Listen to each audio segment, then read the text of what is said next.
To briefly introduce Dr. Upadhyaya, he is the Acharya of Philosophy at Tribhuvan University, Trichandra campus.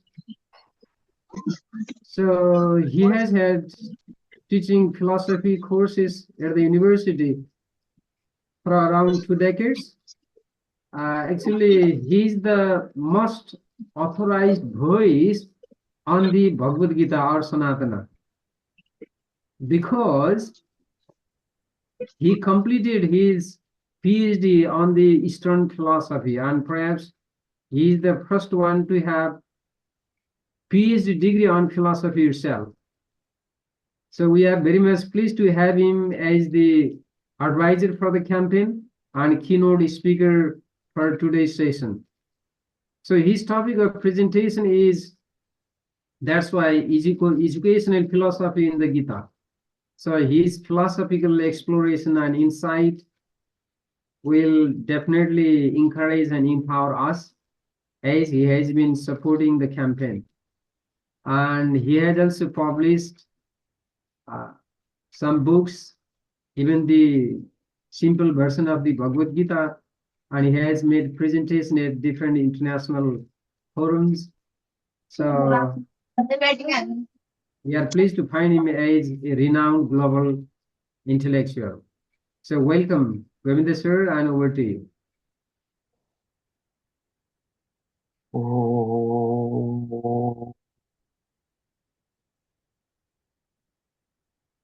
नवीन जलधर रुचये गोपवधूटी तुकुलचौरायः तस्मै कृष्णाय नमः संसारमहिर्वश्य विजायः. Respected chairperson of this session, distinguished scholars, honorable teachers, and students, participants, my greetings, and my lovely greetings goes to you, Namaste, because Namaste is the best greetings for me. It is both an honor and a privilege to speak today on the theme what is given, education philosophy in the Srimad Bhagavad Gita. When we speak of education in the contemporary world, we often refer the curriculum, skills, assignment, assessment, blah, blah. But today, I am very happy that Gita4Life and Learning Planet has invited us to pose more deep question about the education. What is education ultimately? That is the basic question. It is merely for earning a living or the understanding life itself. This is the question.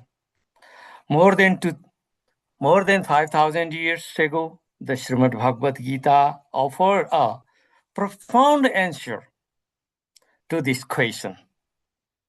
Not the form of the classroom lecture, but through a living dialogue between a teacher and the disciple. So, teacher and the disciple both are very unique.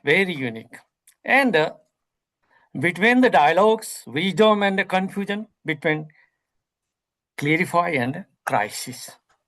So if you see the beginning of Srimad Bhagavad Gita, it begins with the crisis, because Arjuna was in crisis. Especially, what kind of crisis? He was in the psychological crisis, especially, and practical crisis. So, the Srimad Bhagavad Gita opened not in peace, but is the crisis. When the first dialogue begins in battlefield, not in peace like we are here, it begins in the battlefield. So, Arjun actually was very skilled and very famous, warrior. And when he came into the, especially stood in front of their relatives, he collapsed psychologically and morally on the battlefield.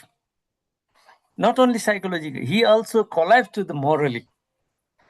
He is educated, competent, and experienced.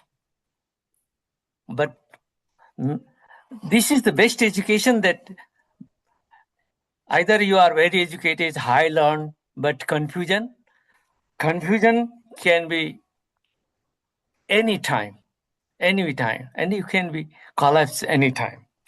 So this is the deeply significant for educational philosophy.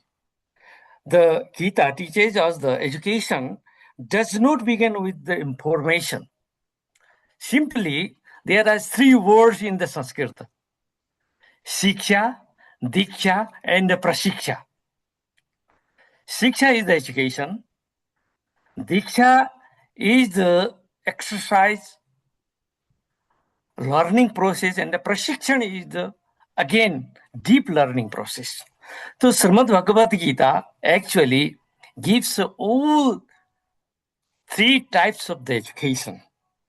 Arjun represents every learner who asks, what is the right? What is the right? Now, what is the right is question is very, very asked everywhere. We really don't know what is the right. Every parents, every teachers, every professors, every businessman, every politician want to be right. But what is the right? And then comes to the duty. What is our duty? There is many confusions about the duty. So, and another question is why should I act at all? We have obligation of the rights. We have the obligation about the duty. And between two, why should we act? And it is at this moment the Krishna emerged not merely as a divine figure, but as an ideal teacher. He was the ideal teacher. When you go to the second chapter of Srimad Bhagavad Gita, you will find in this crisis situation, Krishna was smiling. So, according to Srimad Bhagavad Gita, the first education is the self-knowledge. Self-knowledge is every profound foundation of Gita education vision, self-knowledge or Atma Vidya. Krishna does not immediately speak about the war, success, or the strategy. Instead, he asks Arjuna to understand who he truly is. Who he truly is. Because first of all, people are someone who have to understand himself, what skills, what background, what the responsibilities, what the duties really he or she have. So the learner is reminded, you are not merely the body. In first chapter, it is called the Jnana Yoga. Krishna, you say that you are not merely body. You are not merely emotions. You are not merely role and levels. Who you are. So education, in this sense, it is journey from ignorance to awareness. Ignorance to awareness. From confusion to the clarify. Confusion to clarify. The Gita boldly suggests us, all the human society or humankind, without self-knowledge, all other knowledge remains incomplete. First, Atmadipo Bhava. Know yourself. Even Brahma Sutra, Vedas, and Upanishad call Sembe. So, how the education is begun? So education began to discussing Guru and Shishya. Upadeshtite Jnanam Jnaninas Tattvadarshina. So teacher should be not merely educator, but he should be a Tattvadarshi. True knowledge about the ultimate reality. One of the most powerful education moment in the Srimad Gita occurs when Arjun says, I am your student, please guide me. Sishyasteham sadimam tvam prapannam. This is not blind surrender. It is intellectual humility. Because in that case, Arjun could say that, I'm not fighting, I'm going to back home. He never said like this. He surrenders himself because he knows that the Gita, Krishna is not merely a Sarathi, charioteer. So here, education becomes a relationship, not a transaction. The teacher does not impose truth. The student does not possibly receive it. Instead, learning unfolds that dialogue, questioning, reflection, and lived experience. These are the curriculum based. Whatever we are, although I am not a very good learner about the education, but the dialogue, questioning, reflection, and lived experiences are the methods of the philosophy and all methods of education. And Srimad Bhagavad Gita, through the Srimad Lord Krishna, presents all these five skills. This reminds us, especially as an educator, that true teaching is not domination, it is the guidance. So Srimad Bhagavad Gita is the lifetime guidance. So if you think Srimad Bhagavad Gita is only a spiritual, of course, spiritual guide, it is the half truth, because Srimad Bhagavad Gita is also presents psychological pedagogy. The Srimad Bhagavad Gita is not monologue, it is the conversation. So Krishna carefully addresses Arjuna's emotional state, his fear, grief, guilt, and anxiety. Before addressing, 17 chapters of philosophy of Srimad Bhagavad Gita, he first request Arjun to know himself. So this reflects a deep understanding of what we today call educational psychology. The Gita teaches us the timeless lesson. Disturbed mind cannot absorb wisdom. So education, intuition, and wisdom, these three stages of learnings are different. The education must therefore attend not only the intellect, but also the emotional and the psychological condition of the learner. Now, let's go the what kind of the learner the Arjun is. So actually Arjun emotionally in the state of the collapse, and he actually need a deep counseling, psychological counseling or emotional support.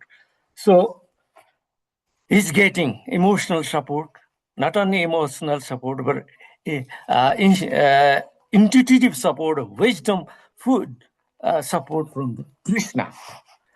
And then, and Srimad Bhagavad Gita also presents the integrated model of education. one of the most original contribution of Srimad Bhagavad Gita to educational philosophy is its integrated approach. What integrated approach is? So it does not divide education into the rigid compartments instead of harmonized. So knowledge, what we call the jnana yoga, the action, what we call the karma, and then devotional and values, which we call is the bhakti. So these three components, the model of Srimad Bhagavad Gita, educational philosophy, is raised, founded in these three pillars. This means education must develop clarified thoughts, ethical responsibility, and the emotional maturity. So, in the modern term, the Srimad Bhagavad Gita is head, the hand, and the heart together. Head, hand, and heart together, then education is complete. So Srimad Bhagavad Gita gives, even if you compare in modern education, it gives original, especially based on our own culture. So we people also should talk in this model when we educating the people. The Western models, they are doing very good.